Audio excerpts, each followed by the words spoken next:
kebutuhan pembangunan proyek infrastruktur maupun berbagai situasi di wilayah pertambangan membutuhkan dukungan dari armada yang semakin tangguh, efisien, dan juga ramah lingkungan. Bagaimanakah industri menjawab kebutuhan ini? Kami akan membahas lengkapnya bersama dengan Direktur Utama PT Gaya Makmur Mobil, Bapak Franky Makaminang. Pak Franky, terima kasih atas waktunya dengan CNBC.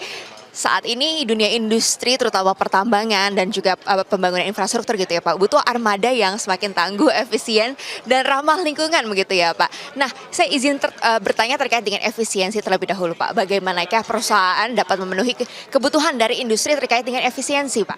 Ya, baik. Jadi kita saat ini Gaya Makmur Group kita sudah mensuplai bentuk dump truck maupun alat berat. Dan kita sudah 21 tahun mensuplai XCMG ini di Indonesia. Dulu mulai dari yang berbahan bakar solar, sekarang kita sudah mulai masuk 2 tahun terakhir ini menuju ke EV.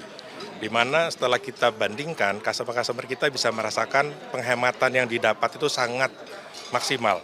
Karena dari biaya solarnya, mereka bisa menghemat 70% setiap bulannya.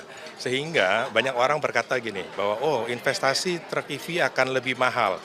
Itu benar, tetapi sebenarnya itu akan bisa terkompensasi dengan penghematan didapat dari solar tersebut. Sehingga pada akhirnya biaya operation setiap bulannya, yaitu leasing dan solar tadi, ya dibanding dengan leasing dan listrik, itu tetap akan lebih murah yang biaya EV tadi.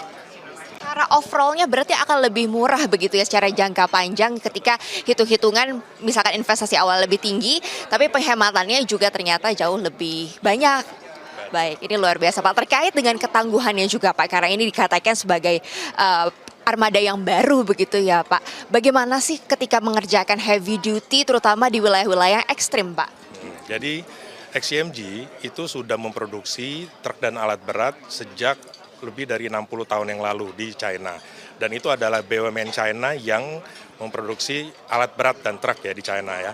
Dan ini sudah membuktikan bahwa mereka punya waktu yang cukup lama untuk menguji ketangguhan dari truk dan alat berat tersebut. Dan kemudian 21 tahun yang lalu, waktu kita mulai bawa masuk ke Indonesia, itu kita mulai coba dengan medan Indonesia yang cukup berat.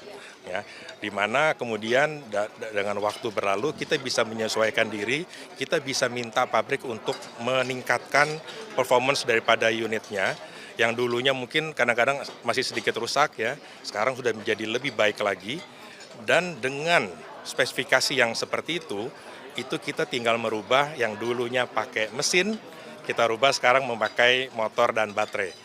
Sehingga secara spesifikasi, secara ketangguhan, kita sudah yakin bahwa itu sudah terbukti. 21 tahun berjalan, tinggal kita sekarang rubah menjadi pemakai baterai, dan baterai ini sudah terbukti juga di China. Sudah mempunyai umur yang cukup panjang di China, dan kita yakin untuk masa depan di Indonesia akan lebih baik lagi. Selanjutnya Pak, tantangan untuk ramah lingkungan dan bagaimana memenuhi standar emisi pemerintah gitu ya Pak, Euro 4 dan Euro 5. Apakah ini sudah memenuhi juga Pak kriteria tersebut? Ya, jadi untuk truk yang solar saat ini memang kita sudah masuk ke Euro 5 malah. Jadi kita sudah masuk melebihi dari standar pemerintah.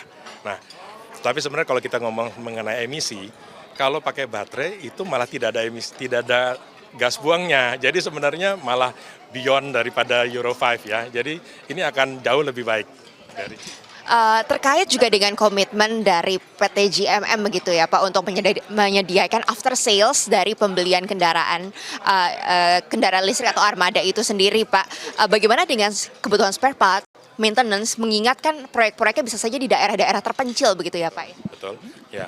Karena game mobil saat ini dan game traktor ya, kita sudah punya network hampir 50 titik di seluruh Indonesia, mulai dari Sabang sampai Merauke. Di mana ini terus kita kembangkan, di setiap titik ini kita akan punya mekanik, punya spare part, punya tools ya, bahkan punya armada-armada yang siap untuk mensupport masuk ke remote area.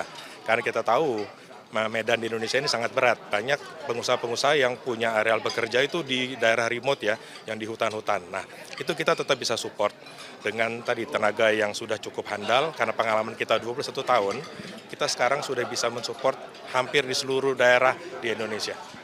Pak, salah satu yang menjadi concern pelaku usaha industri juga sebenarnya adalah resiko downtime, Pak.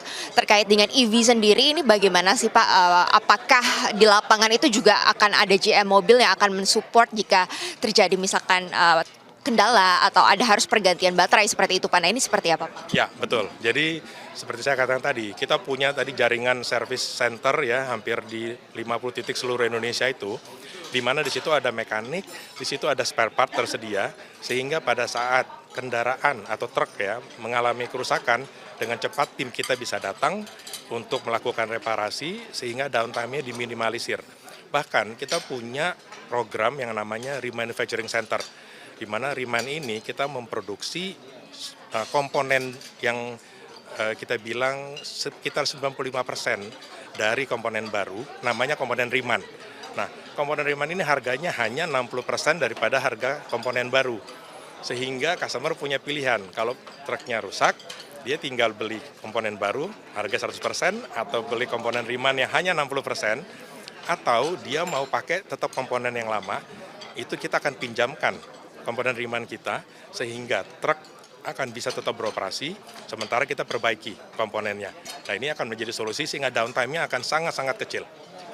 Selanjutnya, Pak, apakah ada rencana integrasi ke fleet management system, Pak, sehingga operasional dari armada-armada tersebut bisa dipantau secara real time gitu ya, Pak? Ya, sebenarnya sudah. Kita sudah punya GM Teletek, di mana GM Teletek ini itu kita sudah integrasikan ya, ada GPS-nya, kemudian dia bisa akan memantau bagaimana behavior dari sopir, kapan kalau untuk solar, pemakaian solar berapa, kalau untuk baterainya pemakaiannya berapa, sisa berapa, sehingga para pengguna ini bisa mengatur fleet-nya dengan baik. Terima kasih Pak Franky Manggawinong untuk insight yang diberikan kepada para penonton CNBC Indonesia. Sukses dan sehat selalu. Pemirsa, demikianlah wawancara kami dengan Direktur Utama PT Gaya Makmur Mobil, Bapak Franky Manggawinong. Demikianlah laporan saya, Mercy Wijaya, dengan juru kamera Yosua Marpaung, CNBC Indonesia, Beyond Business.